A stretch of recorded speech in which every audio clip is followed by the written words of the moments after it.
Pemulihan ekonomi akibat dampak COVID-19 bisa terhambat dengan masih tingginya bunga kredit perbankan. Kalangan pengusaha menilai bunga kredit saat ini yang berada di level sekitar 8 hingga 9% masih memberatkan. Padahal saat ini masih banyak sektor usaha yang mencoba bertahan di tengah pandemi. Untuk mempermudah pemulihan ekonomi, dunia usaha berharap bank segera menurunkan bunga kreditnya mengikuti bunga acuan atau 7 days BI repo rate yang sudah berada di level 3,5%. Pemerintah harus mampu memberikan suatu stimulus dalam bentuk bagaimana penurunan suku bunga. Karena kalau suku bunga ini diturunkan, tentu itu akan menjadi satu daya tarik bagi pengusaha-pengusaha kita untuk katakanlah membutuhkan modal kerja dari perbankan. Akan menarik minat daripada pelaku-pelaku usaha kita itu apakah kelas mikro, kecil, menengah, besar untuk menambah modalnya. Kalau pemerintah ingin katakanlah mempercepat daripada recovery ekonomi kita. Gubernur Bank Indonesia Peri Warjio telah mendorong bank swasta nasional menurunkan bunga kreditnya mengikuti Bank BUMN. Menurut data Otoritas Jasa Keuangan, suku bunga dasar kredit Bank BUMN sudah turun per Februari lalu dan berada di level 7 hingga 8%. Dengan bunga kredit mikro masih 14%. Namun suku bunga kredit bank swasta masih tinggi, bahkan ada yang masih di atas 10%. Mohon juga nih perbankan ini nurunkan kredit. Makanya kita mulai transparansi suku bunga kredit. Terima kasih Bank-Bank Himbara sudah mulai. Bank-bank yang lain, ayo turunkan suku bunga kredit untuk seperti itu. Nah, terakhir kemarin juga kami sudah kembangkan. Bila bunga kredit masih terus tinggi, bagaimana pemulihan ekonomi bisa berjalan lancar? Selamat malam pemirsa, Indonesia Business Forum kembali hadir. Saya Brigita Manohara. Ketika pemerintah berharap agar pertumbuhan ekonomi ini bisa mencapai 5% di tahun ini dan paling tidak di kuartal kedua sebesar 7%, tentunya mesti didukung dengan percepatan pertumbuhan dari beragam sektor. Karena memang konsumsi salah satunya yang jadi pendukung utama dari perekonomian kita ini harus terus disupport. Tetapi tampaknya ketika upaya untuk bisa mendorong berbagai macam sektor termasuk juga industri belum sepenuhnya didukung oleh perbankan. Mengingat kalau kita catat ini pertumbuhan kredit bank hingga saat ini untuk bank swasta dan bank asing masih minus. Bahkan bank swasta masih minus 5%. Lalu apa yang kemudian bisa dilakukan supaya industri ini bisa bergerak dengan lebih cepat? Untuk itulah pada malam hari ini Indonesia Business Forum mengangkat tema mengenai bunga kredit masih tinggi, ekonomi sulit. Saya sudah bersama dengan 2 orang narasumber di studio dan 1 orang narasumber yang terhubung melalui video conference. Saya perkenalkan satu persatu. Yang pertama ada Pak Handaka Santosa yang merupakan pengurus Apindo khususnya di bidang retail. Pak Handaka, selamat malam. Boleh mungkin dipakai mic-nya Pak Handaka? Selamat malam. Sehat Pak Handaka ya? Sudah nyala sih Pak itu Pak. Yang penting Bapak sehat kan ya? Sehat. Cuman mungkin nanti saya akan mengelaborasi lebih jauh seberapa kemudian kondisi teman-teman di dunia retail yang kalau kita baca beritanya sudah banyak yang mulai merumahkan bahkan mem-PHK pegawai karyawannya ya Pak ya. Saya berikutnya perkenalkan ada Pak Antoni Budiawan, ekonom. Pak Antoni, sehat? Ya sehat, lebih sehat dari ekonomi kita. Ini nanti kita mesti tanya kenapa bisa begitu ya pemirsa. Dan tentunya saya juga sudah terhubung dengan melalui video conference ada Pak Rian Kiryanto yang merupakan ekonom dan juga staf ahli OJK. Pak Rian, selamat malam. Selamat malam. Selamat malam Pak Handaka, Pak Antoni, selamat malam. Nih mudah-mudahan sehat. Kalau lihat senyumnya agak cemerlang gini sepertinya bank-bank sudah mulai patuh dengan himbauan OJK nih kayaknya Mas Rian nih. Tapi saya ke Pak Handaka dulu. Pak Handaka, ini sebenarnya sektor retail di momen-momen lebaran dan sampai sekarang mestinya bisa bernafas sedikit lega. Tapi apakah memang sektor retail merasakan hal itu? Karena beritanya kan sudah banyak yang mulai merumahkan pegawai dengan omset yang turun, bahkan sudah menutup tokonya. Ini kondisinya sampai sekarang Pak, seperti apa Pak Handaka? Jadi kalau saya bisa sampaikan, memang kita ini jalan paralel. Setiap bisnis retail selalu mengusahakan bagaimana bisa survive, karena jalan paling pintas memang tutup aja gerainya, karyawan dirumahkan paling gampang. Tapi gimana pun kita kan juga harus tough ya, jadi kita terus berjuang bagaimana bisa survive, bagaimana minimize pengurangan karyawan. Walaupun kita lihat berita-berita terakhir adanya juga satu debt store ya, satu perusahaan retail yang pilot juga akhirnya setelah mencoba bertahan sekian lama. Kita yang retail ini saat ini memang sebetulnya kalau mau diakuin sudah ada pertumbuhan. Karena kita tahu di tahun lalu dari April hingga Juni terutama di Jakarta ya itu lockdown, toko-toko tutup, pusat perbelanjaan tidak beroperasi, hanya supermarketnya aja. Nah di situ memang terjadi adanya satu stagnasi ya. Kenapa? Karena kesatu kita tetap menggaji karyawan, nggak mungkin kita akan langsung keluarkan pada waktu mall ditutup gitu. Tapi kemudian kedua tidak ada penjualan, jadi ini satu dilema sebetulnya. Bagaimana bisa membiayai dan kemudian tetap bisa mengoperasikan, dan kalau toko tutup nggak bisa hanya tutup gitu aja. Kita harus tetap membersihkan barang-barangnya, tetap harus ada cleaning, harus ada security. Ya itu satu hal yang sulit pada waktu itu dan tidak terasa sudah 1 tahun.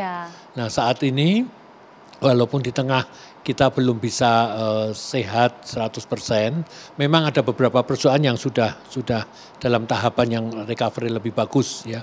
Seperti retail kan MAP juga udah bisa mencapai, kalau dilihat dari reportnya sebagai perusahaan publik juga udah kelihatan bagus gitu. Tapi secara umum kalau kita lihat antara retail, pusat belanja, ini memang satu keadaan yang harus benar-benar kita perhitungkan. Bagaimana untuk mengurangi seminimum mungkin karyawan. Kenapa? Kalau kita kan memperkirakan waktu itu, ini keadaan 3 bulan. Ternyata 3 bulan jadi 6 bulan. Ternyata sudah setahun gitu ya Pak. Dan ini setahun lebih. Salesnya belum bisa pulih seperti yang lalu, ini apple to apple comparison ya. Dan kalau memang benar-benar di compare itu kita ada yang baru mencapai 50%, ada yang 60% gitu. Jadi memang pertumbuhannya masih belum sesignifikan yang diharapkan oleh teman-teman pengusaha ya jadi, Pak ya. sangat penting bagi retail ini bagaimana bisa dalam tahapan sekarang ini mengurangin biaya-biaya yang tidak perlu. Jadi operational cost kita coba turunkan. Berkaitan mengenai program-program yang sudah dicanangkan oleh pemerintah Pak, misalnya seperti restrukturisasi pinjaman, termasuk tambahan modal, apakah memang ini sudah bisa termanfaatkan dengan baik? Apalagi kalau untuk bunga, ini kan masih cukup tinggi konon kabarnya Pak. Kalau bicara tentang bunga, tentu satu hal yang kelihatannya menarik tetapi juga menyebalkan gitu. Ya kita ngomong terus terang aja gitu. Bagaimana kita ini mau berusaha dalam keadaan sales revenue yang drop, pengeluaran tetap yang tetap harus kita jaga, namun di pihak lain dana ini biayanya masih cukup tinggi. Ya itu yang harusnya diperhatikan lah lebih lagi, sehingga bagaimana bisa menyalurkan dana. Karena yang kita dengar likuiditas itu kan sangat liquid ya, bukan liquid, sangat liquid. Lah itu bagaimana disalurkan? Kalau mengenai risiko ya semua bisnis punya risiko lah. Buka retail juga ada risiko nggak laku, padahal udah bikin interior, bikin rack semuanya. Ya, itu yang harusnya dipikirkan oleh pemerintah. Apalagi kalau kita lihat bahwa komponen pertumbuhan ekonomi itu 56,9 PDB kan dari konsumsi rumah tangga, itu dari konsumsi domestik, di mana di dalamnya adalah retail ini. Adanya terjadi sesuatu terhadap bisnis ini, pengaruhnya akan sangat-sangat besar terhadap perekonomian Indonesia. Jadi kita benar-benar harus memperhatikan, dan di situ kita yang benar-benar mempersiapkan dan mengawasin lebih awal gitu. Itu yang kami harapkan. Jadi sebenarnya sudah mengawasi, sudah berupaya mengawal, sudah berupaya menyampaikan apa saja kebutuhannya, sudah dikasih Pak? Tinggal realisasinya. Oh, tinggal realisasi. Coba kita tanya sama Pak Antoni. Pak Antoni, ini ibarat kata sudah tenggelam, kehabisan nafas, berharap ada yang menolong, memberikan nafas buatan. Tapi masih ragu-ragu mau dikasih apa enggak ini barang nafas buatannya Pak Antoni. Kalau enggak makin tercekik dan bahkan bisa mati. Padahal banyak yang kerja di sana. Iya, pertama adalah kebijakan kita ini sangat terlambat sekali. Tapi ya lebih baik terlambat lah daripada tidak sama sekali. Tetapi ini pun masih lambat sekali gitu kan. Iya. Ini bagian dari kebijakan suku, kalau kita bicara bunga kan bagian dari kebijakan moneter. Kebijakan moneter ini sebetulnya tujuannya untuk apa sih? Kebijakan moneter begitu konsumsi turun, maka kebijakan fiskal mendorong untuk membuat konsumsi naik, tetapi itu tidak cukup. Maka diambil kebijakan moneter. Kebijakan moneter itu ada dua hal. Ya, yang pasti adalah di dalam krisis menurunkan suku bunga. Suku bunga Bank Indonesia itu turun, itu sebagai acuan. Karena kalau suku bunga Bank Indonesia tidak turun sebagai acuan, tidak mungkin suku bunga yang lainnya akan turun gitu. Karena itu bagian dari cost of fund. Nah, suku bunga Bank Indonesia turunnya juga lambat. Sebagai perbandingan bahwa misalkan The Fed Amerika itu langsung turun, padahal dia cuma pada saat itu suku bunganya cuma 2%, langsung turun menjadi 0,5%, 0,25% menjadi 0%, itu dalam waktu 2 minggu saja, 3 minggu saja. Jadi sangat. Terus kedua adalah bahwa suku bunga acuan itu diikuti oleh penurunan suku bunga kredit. Jadi kalau kita lihat sampai dengan bulan Mei, itu kredit di Amerika itu masih meningkat tajam. Dan total tahun 2020 kredit itu masih bertumbuh 11%.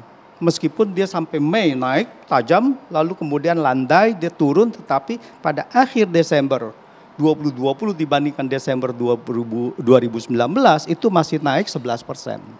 Indonesia 2019 dan 2020 itu turun 2,4%. Ya. Pertanyaannya kenapa Bank Indonesia itu kok sangat lambat menurunkannya? Ya, meskipun sekarang itu 3,5%. 3,5% pun masih sangat tinggi untuk kondisi seperti resesi begini gitu. Ini kita sudah 4 quarter lah. 4 quarter belum itu. Nah, jadi kalau kita punya kredit itu turun 2,4%, tapi perbankan itu menyalurkan dananya itu ke surat berharga. Surat berharga khususnya surat berharga pemerintah. Itu bertumbuh surat berharga pemerintah itu, surat berharga negara SBN, kalau nggak salah dia bertumbuh 80% penyalurannya gitu. Jadi uang nggak bisa dia salurkan kemana-mana, dia membeli SBN. Total SBN sendiri dia ada beli dari itu ya kurang lebih 45%. Jadi 81% itu. Nah, sekarang inflasi 2020 itu cuma 1,68%, 1,7%. Artinya masih ada room Bank Indonesia itu harus menurunkan. Nah, kalau kita lihat Malaysia itu sudah 0,5% saja ya suku bunga acuannya gitu, suku bunga itu. Nah, kalau kita lihat base rate, sekarang kita baru turun akhir Februari yang lalu, kalau nggak salah ya menjadi 8%. Itu adalah suku bunga dasar. Kalau kita lihat suku bunga dasar base rate di Malaysia itu cuma sekitar 2,5%, berarti ada diskrepensi sekitar 5%. 2,5%, jadi 5% sampai 6% itu diskrepensi dari base rate-nya itu. Kalau 8% berarti dia ada ditambahkan margin lagi. Ini kan suku bunga dasar kan. Jadi masih ada yang tadi ada yang 10%, ada yang 9,5% dan ini yang makin memberatkan Pak Handaka dan teman-temannya yang sebenarnya sudah nggak ada omset tapi cost-nya terus naik. Exactly, itulah. Jadi sebetulnya adalah tujuan kedua dari kebijakan moneter adalah yaitu membuat perusahaan sama mereka yang kredit debitur itu adalah bisa survive, ya, bisa afloat lah gitu supaya mereka tidak pailit. Relaksasi itu bukan sebagai solusi, itu hanya masalah cash flow, tetapi kan sekarang tahun ini harus bayar semua. Wah, akan menjadi double. Berarti makin berat, bunganya. Pak. Tahun ini akan menjadi berat kalau tidak ada penundaan lagi kan gitu. Nah, ini masalah. Jadi bahwa relaksasi ini bukan solusi gitu. Solusi adalah menurunkan kalau diskrepensi bunga itu 5%, maka kita punya kredit total 6.000 triliun. 5% itu kalau diskrepensinya berarti 300 triliun per tahun untuk menambah likuiditas di market. Nah, inilah yang menghambat pemulihan ekonomi. Salah satu yang menghambat untuk itu. ini salah satu yang menghambat dan kalau memang tidak segera diatasi bisa jadi nanti Pak Handaka dan teman-temannya makin susah karena double yang harus dibayar tetapi pendapatannya tidak sebanyak yang diharapkan untuk bisa menutup kos produksi. Seperti apa kemudian strategi yang sudah disiapkan oleh ini tim untuk bisa mengatasi hal ini? Nanti kita coba tanya kira-kira pandangan dari Mas Rian seperti apa. Sesaat lagi tetaplah bersama kami.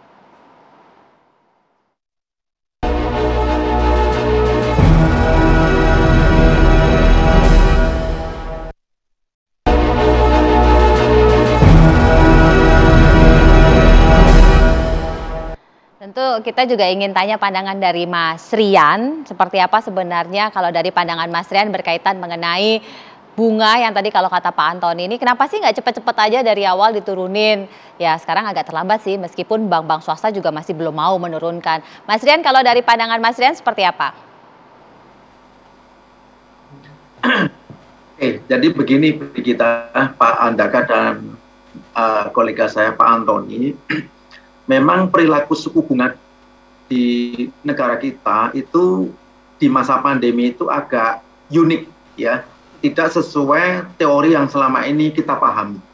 Kita tahu Bank Indonesia sudah menurunkan suku bunga acuan BI 7 days reverse repo rate kurang lebih 100 sampai 125 basis point lah ya, dan pada 3 bulan terakhir berhenti di level 3,5%. Ini level yang paling rendah suku bunga acuan yang ditetapkan oleh Bank Indonesia.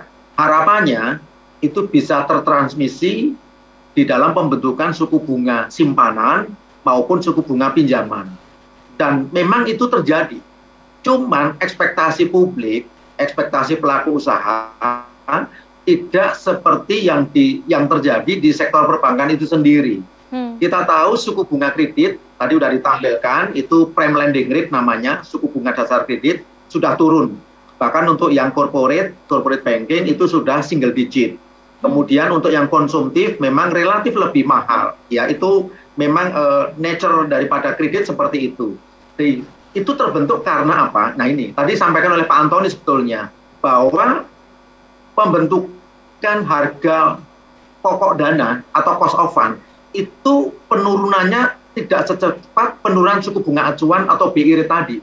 Ya. Jadi cost of fund di perbankan sampai dengan paling tidak sampai dengan kuartal 1 kemarin memang sudah turun, cuman akselerasi penurunannya belum seperti yang kita expect. Tapi sebagai update terakhir ini di kita, minggu lalu saya sengaja ngecek ke beberapa perbankan, saya pura-pura mau buka deposito berjangka 3 bulan. Di luar perkiraan saya, suku bunga yang ditetapkan itu menurut saya itu sudah rendah banget. Saya masih ingat 2 tahun lalu kalau saya buka time deposit 3 bulan, itu saya masih dapat rate 5% sampai 5,5% per annum per tahun. Minggu lalu dipatok di berbagai bank himbara terutama itu 2,85%. Saya kaget, suku bunga deposito berjangka 3 bulan sudah turun ke 2,85. Which is kalau itu kita bagi 12, saya dapatnya cuma 0 sekian persen per bulan. Nah, kemudian saya cek berapa harga kredit. Harga kredit untuk kredit produktif rata-rata sudah ada di range 8,5 sampai 9,5%. Which is sudah ke single digit. Sementara untuk kredit konsumtif, termasuk KPR ya, itu rata-rata memang masih double digit 11 sampai 13%. Tapi dibandingkan 2 tahun lalu, ini angka pembentukan suku bunga kredit, ya suku bunga kredit sudah termasuk premi risiko, itu sudah turun luar biasa. Nah, pertanyaannya ini yang juga mengganjal pemikiran kita semua, kenapa suku bunga simpanan sudah turun, suku bunga kredit sudah turun, permintaan kreditnya seret. Nah, ya, permintaan kredit seret. Nah, kami sering turun ke jalan, ya, ke seluruh Indonesia sudah kami jajakin, kita ketemu dengan pelaku industri, ketemu dengan teman-teman Apindo, ya, dengan Pak Aryadi Sukamdhani, dengan teman-teman Kadin, Pak Rosan Roslani, jawabannya apa? Nah ini, karena sisi demand, ya agregat demand di pasar, di sektor real, itu memang belum kuat. Saya tidak mengatakan lemah, belum kuat. Belum seperti Maret, ya atau kuartal 1 tahun 2020 lalu, ketika kondisi ekonomi kita sedang sehat. Makanya betul tadi Pak Andaka sampaikan, kalau kita membandingkan kuartal 1 atau kuartal 2 tahun ini dengan kuartal 1 atau kuartal 2 tahun lalu, itu beda. Dulu ekonomi kita relatif sehat, sekarang kita sedang menuju titik sehat. Nah, inilah yang membuat kenapa ekspansi pinjaman di perbankan kita sangat lemah. Secara year on year memang masih negatif. Tadi ditampilkan minus 3%. Tapi sesungguhnya Pak Andaka, Pak Antoni, saya agak gembira. 2-3 bulan terakhir kalau kita lihat perkembangan kredit month to month, juga secara year to date itu sudah positif. Ya, year to date sekitar 0,3%. Year to date itu artinya dari posisi 31 Desember sampai dengan paling tidak akhir Maret kemarin. Nah, itu selaras dengan mulai dilonggarkannya, ya ini, dilonggarkannya policy-policy yang terkait dengan physical distancing, social distancing, dan sebagainya. Orang sudah berani bergerak kemana-mana. Saya tiap akhir pekan bersama keluarga pasti ke Plaza Senayan, ke Senayan City, ke Pondok Indah Mall, dan itu 2 bulan terakhir udah mulai crowd. Nah, saya meyakini di kuartal 2 ini, Brigita, pertumbuhan ekonomi kita juga akan naik, sangat positif, mungkin sekitar 5%-an, PDB kuartal 2, dibarengi dengan permintaan kredit. Saya yakin, karena beberapa orang saya cek sudah mulai berani menggunakan debit card maupun kredit card-nya. Yang kedua, mereka sudah berani, katakanlah spending. Nah, ini yang saya yakin, tadi Pak Handaka betul, konsumsi rumah tangga di kuartal 2 ini akan menopang pembentukan produk domestik bruto kita. Nah, di sisi lain, kita juga tidak boleh mengabaikan begitu saja peran daripada capital market kita. Memang 2 minggu terakhir kita mengalami pressure ya, karena ada kekhawatiran suku bunga di Amerika Serikat akan naik ke menuju titik 2%, bahkan mungkin ke 3%. Ini yang membuat terjadinya capital outflow sehingga IHSG kita turun dari 6.400 sekarang ke sekitar 5.900. Tapi jumlah investor retail di capital market kita itu sudah hampir mendekati angka 5 juta. Dan itu mayoritas adalah domestic investor ya. Nah, apa yang ingin saya sampaikan, ternyata permintaan kredit yang sedikit melambat tadi ya, itu dikompensate dengan outlet capital market yang sudah mulai growing. Nah, kita membacanya, oh, berarti ada peran lebih sekarang di capital market karena investor retailnya makin banyak dan emiten yang sudah siap untuk ngantri untuk IPO sudah makin banyak. Nah, tambah satu lagi, beberapa korporasi besar saya cek juga sudah mulai ancang-ancang untuk menerbitkan bond atau obligasi. Nah, jadi kalau kita punya trisula, satu dari penerbitan saham, penerbitan obligasi, kemudian permintaan kredit. Nah, mudah-mudahan ini akan mengekspand real sektor kita lebih baik lagi. Tapi kuncinya satu, Pak Andaka, Pak Antoni, mudah-mudahan game changer vaksin ini betul-betul sukses ya. Tidak ada lagi, mohon maaf, second wave ya, kita hindari. Maka kita yakin Pak Andaka, Pak Antoni, dan saya, Brigita, berani keluar rumah, berani spending, berani nonton bioskop, berani ke mall, dan sebagainya. Nah, konsumsi akan naik. Nah, nanti ujung-ujungnya apa? Bank follows business, bank follows industri. Kalau industrinya bergerak, saya yakin permintaan pinjaman atau kredit juga akan naik. Itu roadmap-nya seperti itu, Brigita. Harapannya memang permintaan pinjaman ini akan naik sehingga usaha bisa bergerak. Tapi apa memang benar pengusaha ini nggak pernah ngajuin sampai kok kayaknya dikit banget kreditnya yang tersalur? Nanti coba kita konfirmasi juga ke Pak Handaka sesaat lagi, tetaplah bersama kami.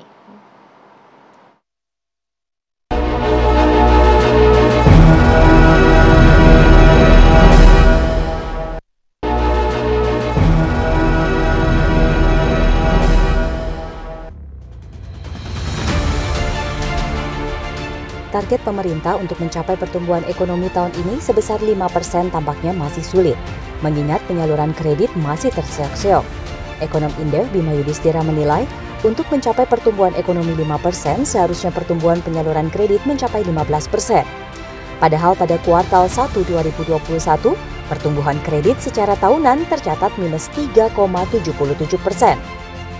Bunga kredit yang terlalu tinggi ini akan menjadi hambatan bagi pemulihan ekonomi. Karena dalam konteks pemulihan ekonomi, banyak pelaku usaha yang sudah ingin memulai lagi bisnisnya, ini kesulitan mendapatkan bunga yang ringan di perbankan. Memang ada kredit usaha rakyat, tapi tidak menyeluruh. Bagaimana dengan usaha yang tipikalnya adalah sedang kemudian besar? yang bukan kemudian masuk dalam kategori UMKM. Mereka tentunya industri-industri ini tetap membutuhkan bunga yang lebih rendah. Maka salah satu syarat untuk pemulihan ekonomi agar tumbuhnya bisa tinggi, setidaknya 5%, maka yang paling penting adalah bagaimana memicu perbankan agar tidak menjadi bank yang malas, tidak menjadi bank yang bermain aman, tapi juga bank yang selektif memilih sektor mana yang memang bagus, sektor mana yang harusnya memang disalurkan pinjaman karena resikonya sudah mulai menurun, dan pemerintah harus memberikan insentif, OJK harus memberikan insentif. Ketua Dewan Komisioner OJK Wimbo Santoso mengatakan penyaluran kredit Bank BUMN dan Bank Pembangunan Daerah mulai positif. Namun penyaluran kredit bank asing masih negatif 25%. Pertumbuhan kredit yang sudah positif itu Bank BUMN dan BPD. BPD 5,6%. Ya. Bank BUMN 1, sekian persen. Ya. Justru bank swasta nasional dan bank asing yang balance kreditnya bank asing itu minus 25%. YOY. Nah, bank swasta nasional minus 5%. Jadi kami menaruh perhatian betul ya untuk yang swasta ini kenapa demikian? Ya. Berdasarkan data OJK, kredit perbankan tercatat sebesar Rp5.498 triliun pada Maret 2021. Jumlah itu menurun 3,77% dibandingkan periode yang sama di tahun lalu. Sementara pertumbuhan kredit paling besar yakni sektor transportasi, diikuti konstruksi dan pertanian. Ini coba langsung kita konfirmasi sama Pak Handaka. Emang benar Pak, pengusaha nggak mau ngajuin kredit untuk bantuan modal?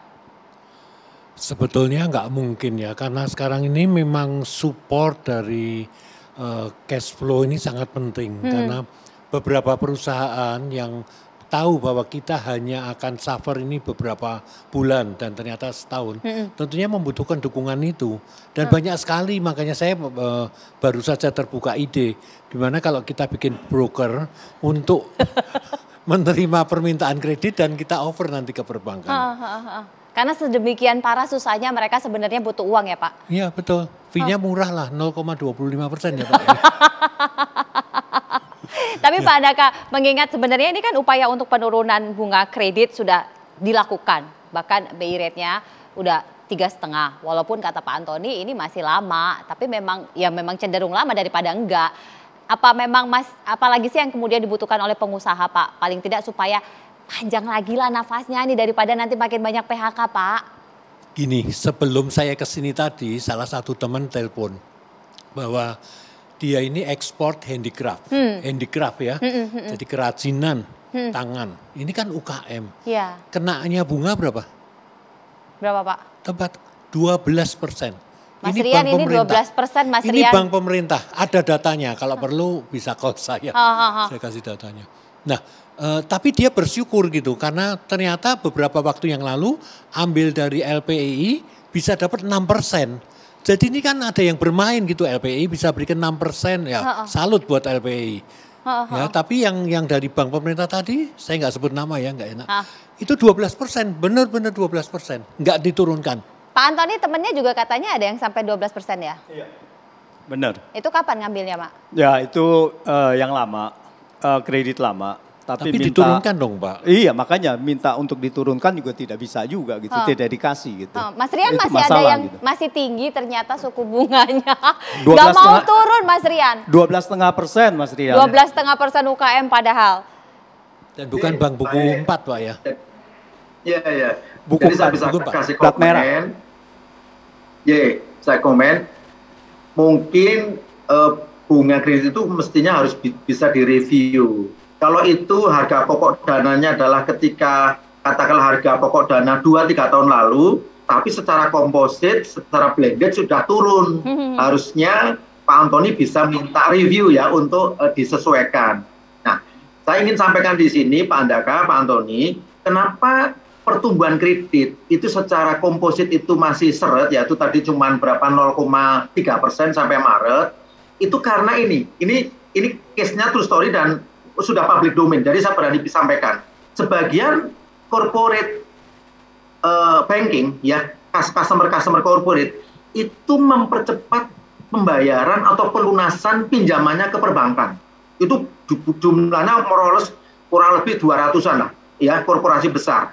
Nah, pelunasan oleh sebagian korporat ini, Pak Antoni, Pak Handaka dan Brigita, itu tidak bisa dikompensasi secara volume ya oleh pertumbuhan kredit di segmen UMKM. Pertumbuhan kredit UMKM cukup besar, baik secara nominal maupun secara persentase, cuman penambahannya tidak bisa mengkompensasi pelunasan kredit yang dilakukan oleh beberapa korporasi. Nah, kalau kita tanya kenapa demikian, mereka jawabannya begini, daripada menanggung ya beban pembayaran bunga tiap bulan, sementara dari sisi cash flow-nya juga mungkin mereka belum normal karena kena pandemi, maka mereka jalan pintasnya adalah mereka melunasi pembayaran kreditnya secara lebih cepat. Dari mana pelunasannya itu? Biasanya umumnya kalau kita tanya self financing. Jadi dari duit sendiri, dari cash in yang mereka miliki, mereka nutup pinjamannya. Nah, itulah yang membuat absolut total pinjaman kita secara perbankan nasional itu turun. Ini signifikan. Nah, mudah-mudahan kalau kondisi krisis kesehatan kita sudah mulai pulih, nanti kita mencapai level herd immunity, kemudian vaksinnya berjalan terus, dan orang per orang berani keluar rumah, berani spending, berani macam-macam, saya yakin ekonomi bergerak, kredit akan naik juga. Karena filosofi daripada kredit adalah kredit akan mengikuti kegiatan ekonomi. Bank follows industri atau bank follows business. Nah, ini harapannya kita mudah-mudahan di Q2 ya, start dari sekarang ini sampai Q3, Q4 nanti mudah-mudahan permintaan pinjaman oleh real sektor oleh teman-temannya Pak Handaka betul-betul bisa terjadi. Itu akhirnya dapat nggak Pak Handaka temannya? Kalau bicara tentang vaksin tadi yang Pak Rian itu menarik juga. Iya. Bapak Presiden sudah mengungkapkan berkali-kali bahwa pelayanan kepada publik termasuk pusat belanja dan pasar ini akan dipercepat kan, karena itu yang berinteraksi dan kenyataannya bisa dimonitor. Sekarang ini kecepatan vaksin di pusat belanja berapa cepat gitu. Nah ini yang perlu antara yang diperintahkan dengan Pak Presiden dan pelaksanaan di lapangan, karena karyawan-karyawan kami yang bekerja di pusat belanja itu nggak ada yang di atas 60 tahun. Ya kan, dia kan usia produktif dari 25 sampai 50. Lah, kalau diutamakan terus yang 60 tahun, yang ini kapan? Padahal ini pelayan publik. Itu salah satu kontradiktif yang kami hadapi dan membuat sedikit ya frustrasi lah. Kata Pak Handaka, pala Pak Handaka puyeng begitu pemirsa. Jadi ternyata ada banyak kontradiktif dan tentunya nanti kita berharap ini pemerintah nonton saat ini bahwa ternyata kebijakan di lapangan implementasi apa yang sudah disampaikan oleh Pak Presiden banyak yang masih skip, termasuk tadi bunga yang kecolongan 12,5% masih ada padahal sudah diperintah untuk turun. Nah ini ada yang bandel. Bagaimana menertibkannya nanti kita coba tanya sama Pak Antoni dan juga sama Mas Rian. Saat lagi tetaplah bersama kami.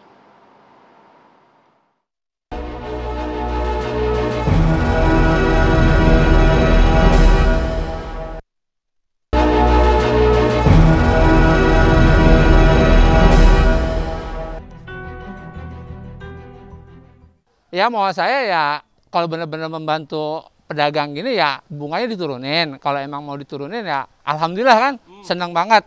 Tapi kan harus ada harus ada betul-betul diturunin ya kan. Kalau dia cuma ngomong doang nggak ada itu ya, nggak ada faktanya buat apaan kan.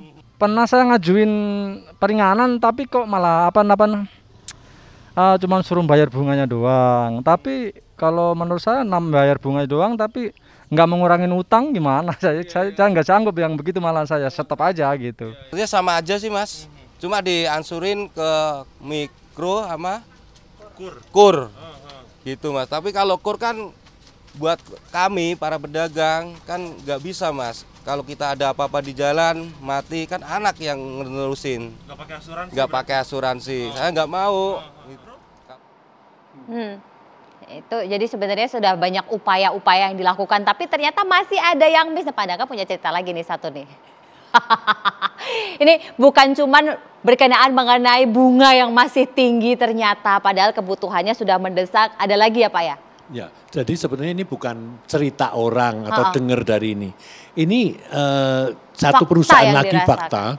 Jadi mereka itu ekspor handicraft ya. Ini handicraft loh kita tekankan. Jadi adalah pelaku kecil itu dari enceng gondok, dari serat yang lain.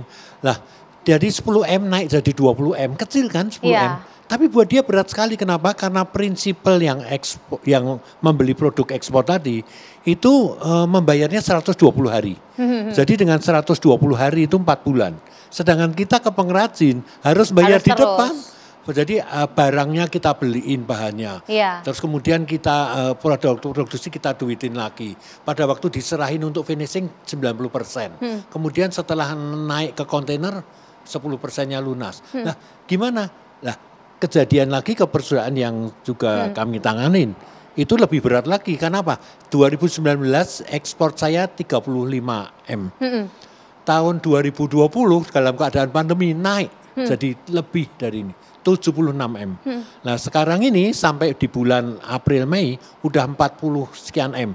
Kami perkirakan akan mencapai 130M. Jadi kami bagus lagi pusing sebenarnya. Ini gimana ya nerima order lagi enggak? Lah ini potensi, ini baru cerita 2 perusahaan. Nah kalau cerita 10 perusahaan apa enggak UKM itu akan gembira sekali. Nah ini yang perlu penggelontoran. Jadi untuk peningkatan ekonomi bukan hanya BLT, tapi kredit yang digelontorkan tadi akan membantu pertumbuhan ekonomi. Dan UKM tadi itu community loh. Jadi multiplier efeknya sebenarnya lebih banyak ya. Pak Antoni juga melihat ini, bahwa butuh segera saja. Iya, harusnya adalah kalau kita lihat dari untuk yang kredit ya, stimulus dari kredit ini ada 2 hal. Pertama adalah case by case ya tentu aja untuk UMKM yang untuk ekspor oriented. Kalau untuk lokal kelihatannya kan sulit, demand itu masih kurang. Nah, jadi kalau kita lihat adalah tadi makanya kita mau mencoba untuk memberikan stimulus bank untuk memberikan kredit, ini menurut saya adalah kurang tepat. Akan salah arah. Karena apa? Karena ekonomi kita itu terjadi penurunan konsumsi. Yang harus dilakukan adalah stimulus untuk meningkatkan konsumsi.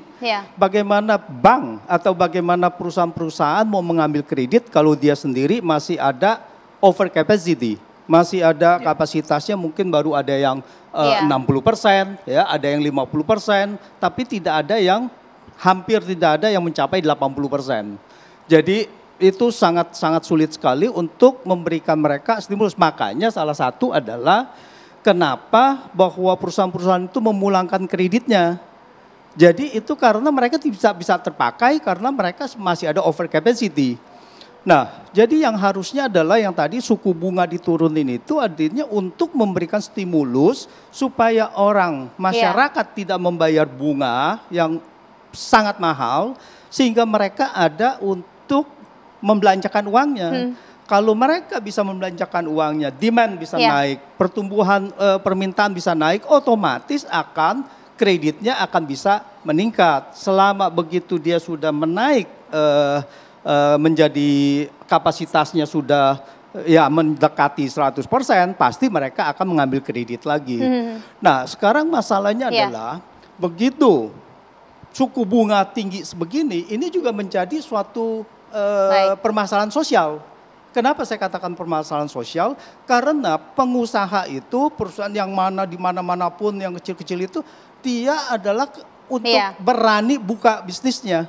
Nah itu mengandung risiko. Jadi kalau kita lihat adalah mereka menaruh ya dengan aparat ya semuanya itu jadi jadi sangat ini sekali mereka mengambil risiko untuk buka bisnisnya, meningkatkan pendapatannya karena tidak ada bantuan-bantuan yang cukup untuk mereka bisa. Ada potensi besar pangsa pasar yang sebenarnya sudah ada, tetapi kreditnya ini bunganya masih tinggi, sehingga juga kalau mau mengembalikan dalam durasi waktu yang cepat, likuiditasnya ini yang mesti dijaga. Lalu seperti apa kemudian mengupayakan agar potensi ini tidak lepas, tetapi juga likuiditas tetap terjaga. Sesaat lagi nanti kita coba tanya sama Mas Ria, tetap bersama kami.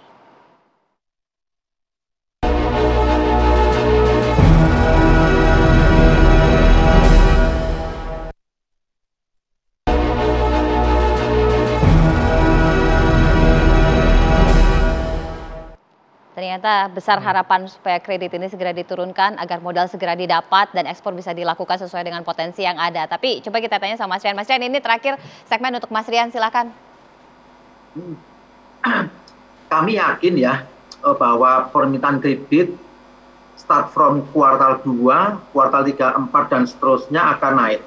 Karena kami cek di lapangan di Sumatera, kemarin kami dari Sulawesi, kemudian dari Bali dan ke arah timur, semuanya sudah mulai banyak menggeliat dan kami optimis permintaan kredit akan naik, baik itu untuk corporate maupun untuk yang UMKM. Yang kedua, sebetulnya kita lupa tadi membicarakan ini satu isu Brigita. Sebagian teman-teman Pak Andaka itu sedang dalam proses merestruct bisnisnya, ya merestrukturisasi bisnisnya agar cepat sehat kembali. Nah, di sisi perbankannya juga sama.